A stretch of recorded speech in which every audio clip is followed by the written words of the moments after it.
Alrighty, ladies and gentlemen, I'm black. So I went to Wally World, and I'll tell you the worst part about being in Wally World was I don't know what it is about. Either it's Friday, either it's because Easter's around the corner, either it's because I don't know. But even in the dead zones that I would typically go to the park because there's nobody there and I can easily get in and out and I can see everything, there was everybody. The dead spot was alive, and I'm just like, what the fuck am I to do? Okay, maybe by the time I get out, people will leave me alone. So what I had to do is I had to take some mental mind-stimulating rips of things to make me focus and pay attention. I'll tell you what, I would say this was one of my best performances in Wally World. Now, how I consider my performances to be good, as in I find a car, I maneuver around people, I never have any bad interactions. If it's bad, it's because the person's racist. I don't even linger eyesight at people. Like, yes, my eyes do wander, but I looked at you, I looked at the floor, I looked at your shoes, I looked at the car, I looked at that, I looked at this, I looked at that. I saw you for maybe a total of 2 seconds, and not within the same 2 seconds. It was like a microsecond here, a microsecond there, a microsecond. Just because as a dude, as a melanated person in a very not melanated area, but it's starting to be integrated with melanation, but they don't really like melanation all that much, but they're not going to say it publicly, but you know, it just be how it be. So I just try to be a good representative for the group of the youth, the melanated and the disabled, even though disability doesn't always show on me. I don't know what disabilities that you can see by the way that I am acting or presenting myself, but there are disabilities to me.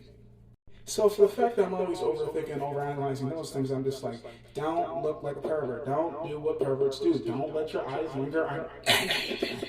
Whether it's clothing racks, whether it's books, whether it's the floor, whether it's the ceiling, always keep looking. Never let your eyes linger. Because you can never be accused of doing anything. I'm like, oh shit, I hope they don't. I'm not trying to set up a heist. You know how much time and energy that takes? Fuck that shit. I barely want to even communicate with the people to buy the shit legally. So, as I'm maneuvering my way through Wally World, I ended up getting to the pump aisle. I grabbed my shit, I seen the other lady, and in my head I'm like, I want to be nice, but like, is this going to be seen as nice? Because I saw her getting from the Omega thingy, the Amigo thingy, the thing for old people or disabled people or people that just can't walk as sufficient as others. So she gets up, she grabs them, like, yay, see, because also what I was taught to be a caregiver is do not take the things away from them that they can do, because once they stop learning how to do it, then codependency, and then they just depend on others to do it. So it's just like, okay, but she did drop a bottle. I was like, wait, I can bend over quickly. Like, I don't want her to bend over. Like, my hip. And also, there was also a Wally World employer there, so she could help too. So I was like, I was faster. Yay, I got to help without, like, ableizing being disabled or elderly or elderlyism. I don't know. And this isn't even the worst part. I wanted to talk about how I felt like I fucked up. So, be back in another 3. Okie dokie. Alright, so like after helping that elderly lady with that bottle, she said thank you. I kept my headphones on. I always keep them on until I talk to a retail seller, just because I'm pretty good at eavesdropping without trying to. And then like when I hear interesting gossip stuff, I just want to hear more. And it's just like, why Ethan stop, pay attention. Also, before I went to Wally, I realized this. If I have an inner monologue, why don't I just start narrating shit? So I did.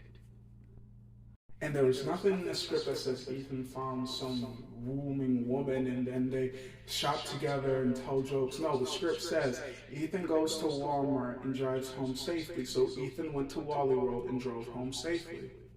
But within doing that, I feel like the worst part of my interaction is when I was leaving. Now, I saw this very androgynous looking person just because it's just like, I hope you're, well, they seem very well, chill vibish, but like I felt like until my last word, I murdered it. And I just killed it, and like the whole entire time that I was leaving outside of Wally World, I felt like I was taking a walk of shame. Because the whole entire time we were being nice to each other, I think I made them laugh. I think definitely they made me laugh. I just felt like it was a genuine, nice interaction. I think I said something that seemed like it was forced. Just because I generally wouldn't say something unless I felt it. Just because it takes too much time and energy to manipulate and remember the manipulation and the ploy. So if I call you pretty, I generally think that it doesn't mean you can't have ugly qualities. It doesn't mean you can't be a piece of shit. It doesn't mean anything else aside from you're attractive. But for other people, that could also mean like, ooh, you're pretty. So that means I'm going to treat you specially. Like, no, you're just attractive. Like, if I'm going to treat you special, it's because of your mind frame. And I feel like I have to. I want to. Because I agreed to. Because of me. Not because I'm told to, because we're all told to do X, Y, Z, A, B, C, da, da, da, and here we are still doing things.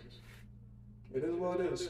And I figure if you want to make the world a better place, you gotta start with yourself, because that's what they say. So I try to buy, man. Fuck. Is that their preferred pronoun? Is it really? Like, they did kind of look like they might prefer the labia over the. But they could still, like, it's just that they don't look like the conventional, but they did still have a pretty smile. They did have pretty eyes. But how do I say that coming from looking like this? Like, I'm not trying to be rude. I'm not trying to be condescending. I'm just really trying to be authentic. But how do I do it? Oh, well, most people don't shop like this. But I do. I don't really care what you see. I just want you to leave me alone. Like, I really do try to look unattractive. So if you're still attracted to me, how's therapy going? Because I don't go, but you probably do.